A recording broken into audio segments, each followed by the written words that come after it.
अस्सलाम वालेकुम एवरीवन। उम्मीद है कि आप सब खैरियत से होंगे। 11 चैप्टर हमारे कंप्लीट हो चुके हैं। आज हम चैप्टर नंबर 12 स्टार्ट करेंगे। लेक्चर नंबर 1 होगा पर्सनैलिटी के बारे में। अच्छा, मैं आप लोगों से एक बात ये कहना चाहूँगी कि कुछ लोग कहते हैं कि आपकी आवाज़ कम आ रही है, तो अब चूँकि गर्मी है तो जिसकी वजह से ना वॉल्यूम का इशू आ जाता है। अगर आप लोग फ़ैन ऑन करके मेरी वीडियो सुन रहे हैं तो फ़ैन आप थोड़ा स्लो कर दें। और दूसरी बात ये कि आप कोशिश करें कि आप अपने हैंड फ्री का यूज़ करें ताकि आप तक मेरी आवाज़ सही से आ जाए। फर्स्ट पे हम आउटलाइन देख लेते हैं कि हम कौन कौन से टॉपिक्स इसमें डिस्कस करेंगे। तो फर्स्ट पे है introduction, second factors affecting personality, third पे हम थेरीज़ ऑफ पर्सनैलिटी पढ़ेंगे जिसमें psychodynamic theories, trade theories, behaviour theories and humanistic theories आएगा जो कि इंपॉर्टेंट होगा। उसके बाद हम मेजरमेंट और असेसमेंट ऑफ पर्सनैलिटी पढ़ेंगे और इसमें projective and non projective test को डिस्कस करेंगे। लेक्चर 1 स्टार्ट करते हैं इंट्रोडक्शन ऑफ पर्सनैलिटी से। अक्सर हम लोग कहते हैं कि फ़लाँ इंसान जो है वो उसकी बहुत यूनिक पर्सनैलिटी है, तो इसका मतलब क्या हुआ कि उसकी पर्सनैलिटी बाकी लोगों से हट के है। तो हर इंडिविजुअल में अपनी अपनी एबिलिटीज़ होती हैं, अपना बिहेवियर होता है और हर सिचुएशन में हर इंसान डिफरेंट तरीके से बिहेव करता है। तो इन सारी चीज़ों को हम पर्सनैलिटी में डिस्कस करेंगे और different personality, different abilities, different behaviour होने की वजह से इसको एक यूनिक फिनोमिना भी कहा जाता है। Personality psychology study how groups और टाइप ऑफ पीपल डिफ़र। ठीक है। अब पर्सनैलिटी साइकोलॉजिस्ट जो हैं वो स्टडी करेंगे किस तरह से लोग या ग्रुप ऑफ पीपल या टाइप ऑफ पीपल मुख्तलिफ होते हैं and how the unique individual can be defined as a unique patterning of behavioural and mental processes. और किस तरह से एक यूनिक इंडिविजुअल को डिफ़ाइन किया जाता है कि किस तरह से उसका बिहेवियर और मेंटल प्रोसेसेस यूनिक हैं, डिफरेंट हैं, जो कि करैक्टराइज़ करते हैं, डिस्क्राइब करते हैं, डिस्टिंग्विश करते हैं, एक्सप्रेस करते हैं इंडिविजुअल को और इंडिविजुअल का एनवायरनमेंट से इंटरेक्शन को। अब डेफिनेशन की बात करते हैं। Personality refers to the sum total of characteristics that differentiate people और the stability in persons behaviour across different situation. वो करैक्टरिस्टिक्स जो इंडिविजुअल को डिफरेंशिएट करते हैं और पर्सन्स के बिहेवियर में जो स्टेबिलिटी होती है, बैलेंस होता है, सपोर्ट होता है डिफरेंट सिचुएशन के अक्रॉस, वो सारी चीज़ें हम पर्सनैलिटी में डिफ़ाइन करते हैं या पर्सनैलिटी इस सब को डिफ़ाइन करती है। नेक्स्ट अमेरिकन साइकोलॉजिस्ट हैं वॉटर मिशेल। अभी इसको प्रोनाउंस आप करेंगे तो डिफरेंट लैंग्वेज में डिफरेंट प्रोनाउंसिएशन होगी इसकी। उन्होंने भी पर्सनैलिटी को सेम वे में डिफ़ाइन किया है। An individual's overall stable and distinctive pattern of behaviour in responding to people and environmental events, that is each individual characteristic pattern of behavior that are across a variety of situations। ठीक है, किस तरह individual stable रहता है, strengthen रहता है, balance करता है अपनी लाइफ को और फिर इन्वायरमेंट को और लोगों से डील करता है अपने बिहेवियर के through. Next is factors affecting personality. हम इंडिविजुअल की पर्सनैलिटी को जो एवेल्यूएट करते हैं, हम उसको ऑब्ज़र्व करते हैं कि किस तरह से वो नॉर्मल रूटीन में या नॉर्मल सिचुएशंस में या डिफ़िकल्ट सिचुएशन में किस तरह से ख़ुद को एडजस्ट करता है, जो कि उसकी लाइफ को प्रेज़ेंट करते हैं। We see personality as external appearance and behaviour, as inner awareness of self and as unique patterns of measurable fairly permanent traits. ठीक है। अब हर इंडिविजुअल का इनर सेल्फ अलग होता है, unique patterns of measurable permanent traits होते हैं और एक्सटर्नल अपीयरेंस होता है, बिहेवियर होता है। ये सारी चीज़ें मिलाकर हम पर्सनैलिटी को डिस्कस करते हैं या डिफ़ाइन करते हैं। अब कुछ करैक्टरिस्टिक्स होते हैं जो इंसान की पूरी पर्सनैलिटी को प्रेज़ेंट करते हैं या होल पर्सन के बारे में बताते हैं। उसमें हमारी फ़िज़ीक आती है, इंटेलेक्चुअल एंड अदर एबिलिटीज़ आती हैं, interest, attitudes, beliefs, values and expressive lifestyles आते हैं। जेनेटिक डिफरेंसेस होते हैं जो कि हमारी पर्सनैलिटी बनाने में बहुत इम्पॉर्टेंट रोल प्ले करते हैं। उसके अलावा सोशलाइजेशन के थ्रू हम लोग लर्न करते हैं कि हमें क्या करना चाहिए और क्या नहीं करना चाहिए। इसी तरह इंडिविजुअल जो है वो अपने इन्वायरमेंट से भी बहुत ज़्यादा कुछ सीखता है। There are 2 important factors in determining our development and growth, heredity and environment. ये 2 फैक्टर्स हैं जो कि हमारी पर्सनैलिटी को बनाने में या डेवलप एंड ग्रोथ में इम्पॉर्टेंट रोल प्ले करते हैं। So the first one is heredity. Heredity is the transmission of traits from one generation to the next through the process of reproduction. Reproduction के ज़रिए कुछ ट्रेट्स जो हैं वो हमारे ट्रांसफ़र होते हैं फॉर एग्ज़ाम्पल कुछ पेरेंट्स होते हैं उनकी ड्राइंग बहुत अच्छी होती है, तो एज़ अ रिज़ल्ट उनके बच्चों में भी ये स्किल्स आ जाती हैं कि वो बहुत अच्छी ड्राइंग कर लेते हैं, बहुत अच्छी कर्लिंग कर लेते हैं। तो कुछ ऐसी एबिलिटीज़ होती हैं जो मदर से चाइल्ड में ट्रांसफ़र होती हैं या फादर से चाइल्ड में ट्रांसफ़र होती हैं, उनको हम हेरिडिटी कहते हैं। The role of genes is very important in this connection because they act as the unit determining the hereditary traits और इस सब में जीन्स का इम्पोर्टेंट रोल होता है। यही हमारे हेरिडिटरी ट्रेट्स जो हैं उनको मैयर करते हैं या डिफ़ाइन करते हैं। Heredity is the natural capability of individuals to develop the characteristics tics possessed by their ancestor, ठीक है। और ये नेचुरल एबिलिटी होता है, नेचुरली होता है कि इंडिविजुअल जो है वो अपने एंसेस्टर से करेक्टरिस्टिक्स को डेवलप कर लेता है। In the study of heredity called genetics scientist study the laws that determine how traits are passed along from parents to offspring. अब जो स्टडी करते हैं हेरिडिटी को, उसमें जेनेटिक्स सारे इन्वॉल्व होते हैं और साइंटिस्ट जो हैं उन लॉज़ को स्टडी करते हैं जो कि हमारे उन ट्रेड्स को डिटरमाइन करते हैं जो कि पेरेंट्स से ऑफस्प्रिंग में ट्रांसफ़र होते हैं, ठीक है। तो इन सिंपल वर्ड हेरिडिटी में वो तमाम एबिलिटीज़ या कैरेक्टरिस्टिक्स आ जाती हैं जो हमारे पेरेंट्स से या पेरेंट्स से चाइल्ड में ट्रांसफ़र होती हैं। अब इसमें सारी तो हमारी बायोलॉजी इन्वॉल्व हो जाएगी, तो अब हम देखते हैं कि साइकोलॉजिस्ट का इसमें हेरिडिटी में क्या रोल है। तो psychologist study genetics in order to understand better how behaviour is influenced by the heredity and the environment.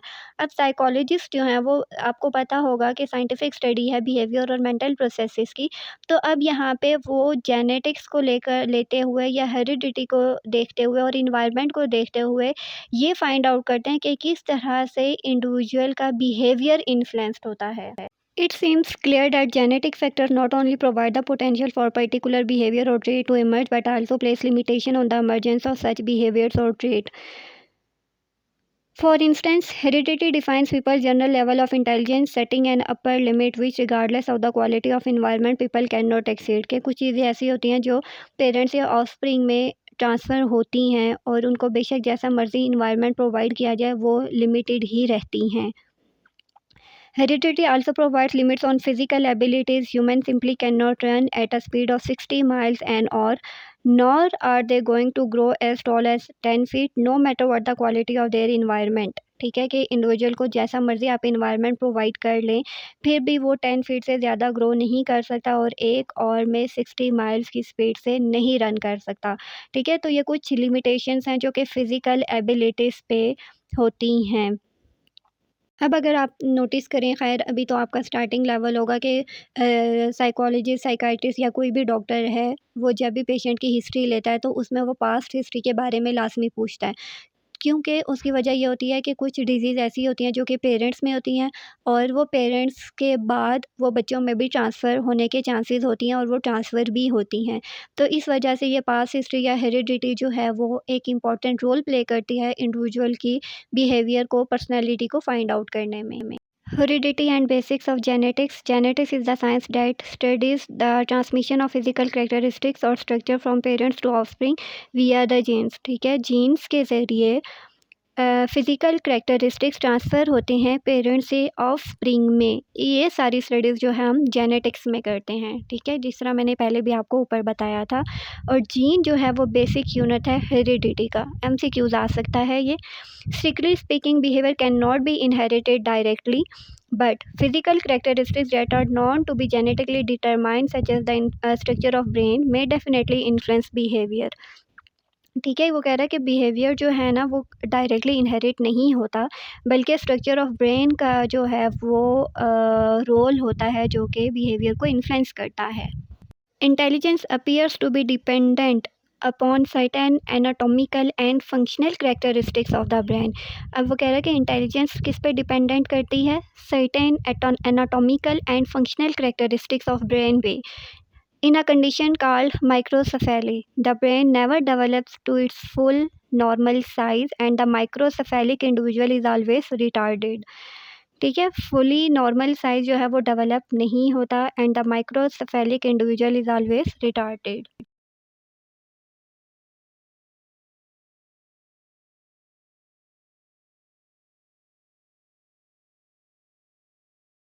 Next is biochemistry of jeans.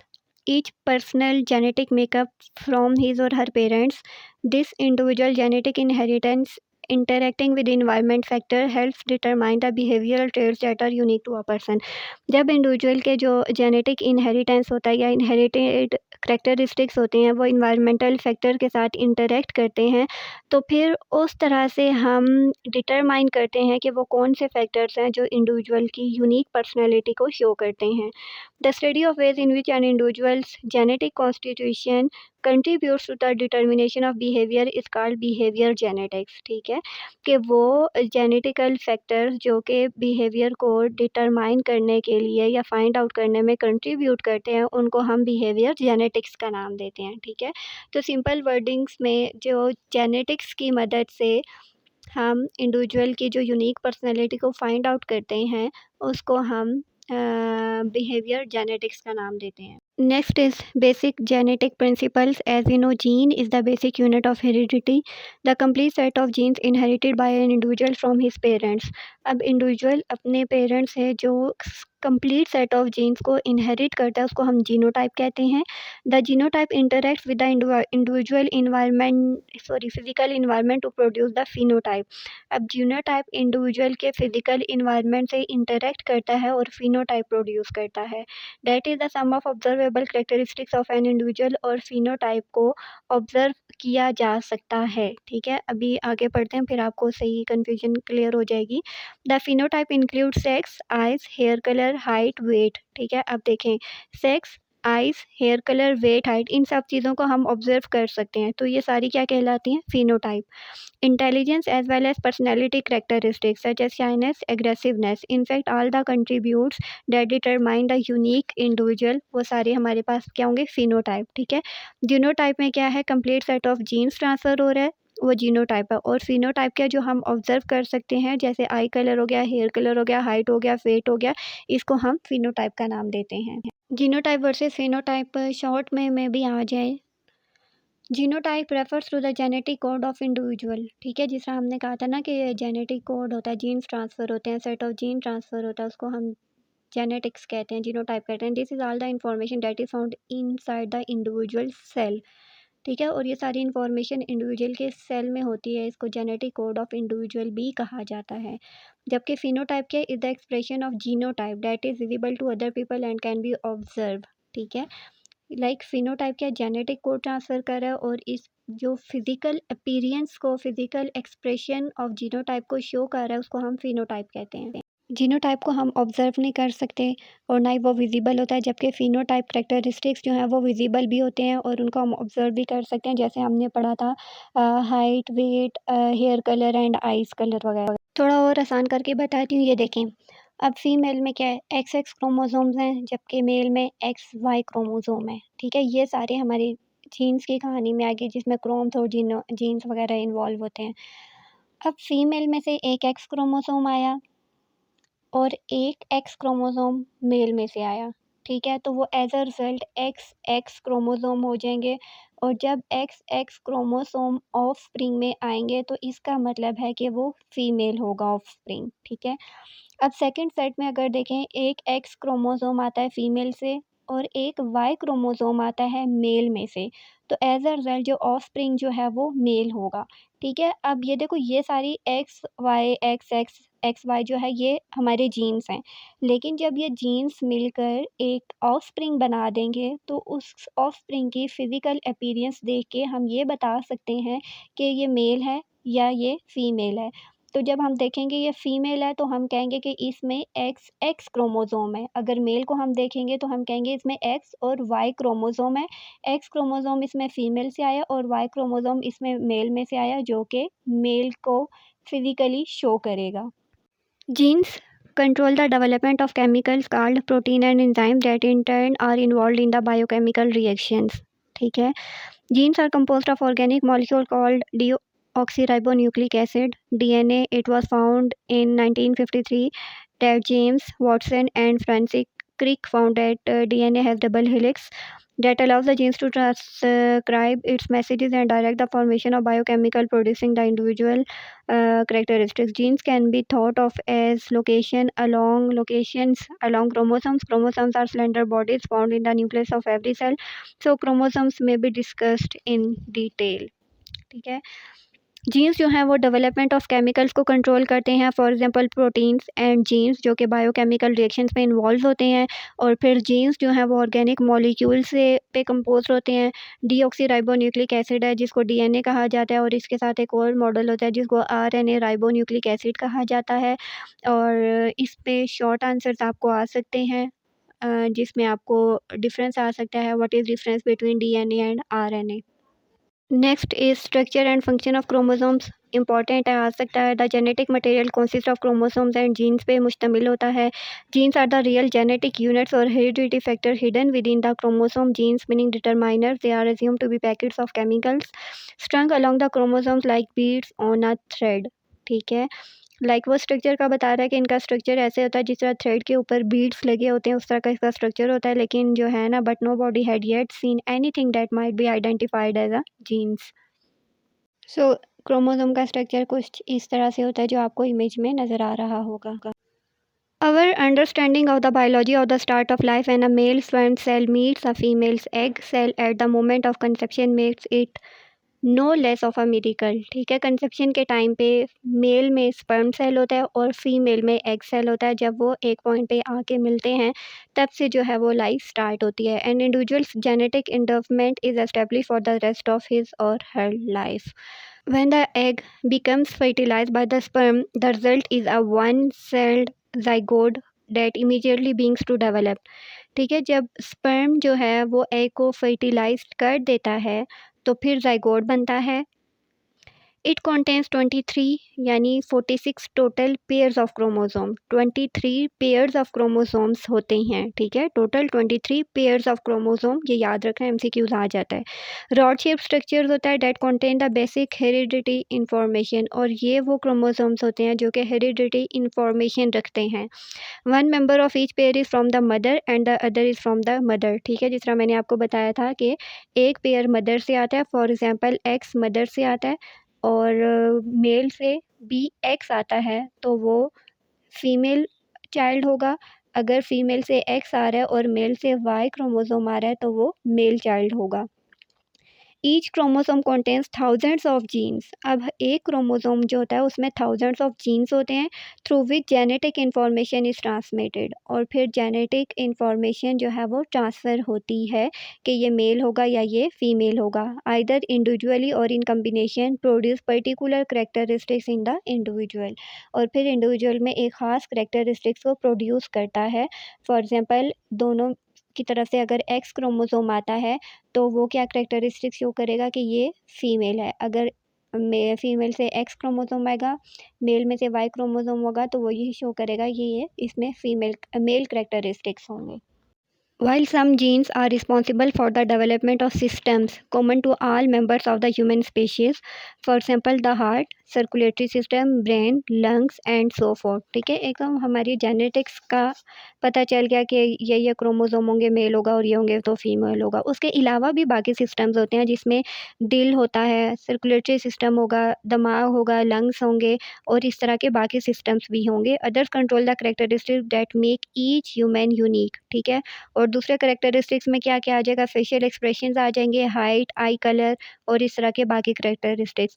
The child sex is also determined by the particular combination of genes. Specifically a child inherits an X chromosome from the mother and either an X or Y chromosome from his mother with an XX. ठीक है. जिस तरह मैंने XY chromosome की story बताई ना, simple वही चीज़ें जो बार-बार रिपीट हो रही हैं. और नेक्स्ट क्या बताया कि अगर कॉम्बिनेशन XY होगा तो वो मेल होगा. Recent findings suggest that male development is triggered by a single gene on the Y chromosome and without the presence of that specific gene the individual will develop as a female. Next concept जो है वो dominance और recessiveness है. इसको भी समझना important है. The phenomena of dominant and recessive genes also helps explain how heredity can produce differences as well as resemblance among the members of a family. Dominant और रिसेसिव जीन्स हेल्प आउट करते हैं कि किस तरह से कुछ individual जो है वो डिफरेंसेस और कुछ लोग जो है वो रिजेम्बलेंस प्रोड्यूस करते हैं मेंबर्स ऑफ फैमिली के दरमियान में। Sometimes the genes given to the individual by both parents have the same effect as when the child receives only genes for black hair, but in other cases the child receives genes that are determiners of different characteristics, as for instance genes for blonde hair and genes for black hair. A gene that takes effect in the child whether or not it is paired with the like one is said to be dominant. A recessive gene is one that is ineffective unless it is paired with the one just like itself. The trait that first appear or is visibly expressed in the organism is called dominant trait. वो trait जो first individual में appear होगा वो dominant trait होगा. The trait that is present at the gene level but is masked and doesn't show itself in the organism.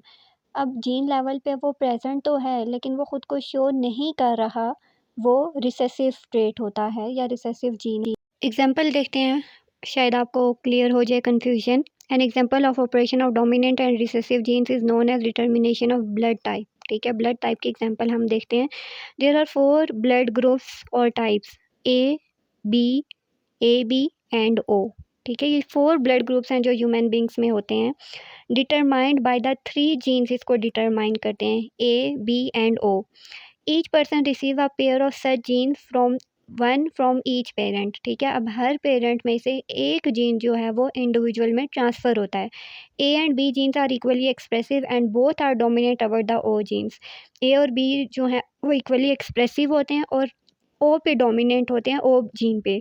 Therefore a person can have type O blood only if he has received an O gene from each parent.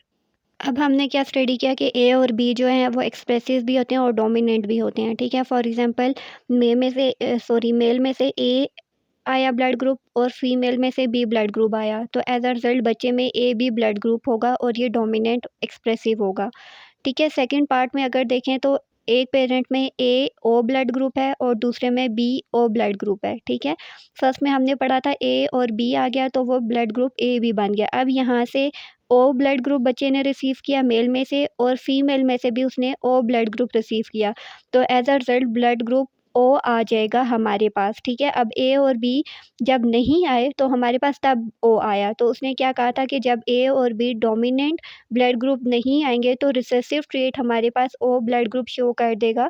तो इसका मतलब क्या हुआ कि इस child में blood group ओ आया. ठीक है, तो जब ए और बी एक्सप्रेसिव या डोमिनेंट नहीं होंगे तो फिर हमारे पास ओ ब्लड ग्रुप आ जाएगा. नेक्स्ट हमारे पास ट्विन्स आ जाते हैं, जिसमें 2 टाइप्स के ट्विन्स होते हैं. एक आइडेंटिकल ट्विन्स होते हैं और एक फ्रेटर्नल ट्विन्स होते हैं. आइडेंटिकल ट्विन्स जो है ना उनको मोनोजाइगोटिक भी कहा जाता है क्योंकि ये सिंगल फर्टिलाइज्ड सेल से बनते हैं और कंसेप्शन के बाद जो है ये 2 सेपरेट सेल्स में डिवाइड हो जाते हैं और 2 कंप्लीट ऑर्गेनिजम्स बन जाते हैं. क्योंकि ये सेम स्पर्म और एग से प्रोड्यूस होते हैं इसलिए इनको आइडेंटिकल ट्विन्स कहा जाता है और इनकी हेरिडिटी जो है वो भी आइडेंटिकल होती है और इनकी सेक्स और दूसरे इनहेरिटेड करैक्टरिस्टिक्स जो हैं वो एक दूसरे से बहुत ज़्यादा मिलते जुलते होते हैं.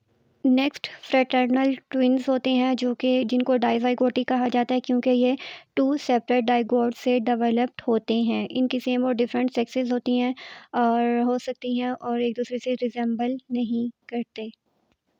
नेक्स्ट लेक्चर में हम पढ़ेंगे क्रोमोसोम्स एंड बिहेवियर एबनॉर्मलिटीज़. ठीक है, मैंने आपको बताया था ना कि 23 पेयर ऑफ क्रोमोसोम्स होते हैं. अगर एक पेयर ज़्यादा हो जाए तो भी बीमारियां हो जाती हैं, अगर एक पेयर कम हो जाए तो भी कोई ना कोई डिजीज़ होती है. तो ये नेक्स्ट लेक्चर में पढ़ेंगे क्योंकि ये लेक्चर बहुत ज़्यादा लॉन्ग हो चुका है.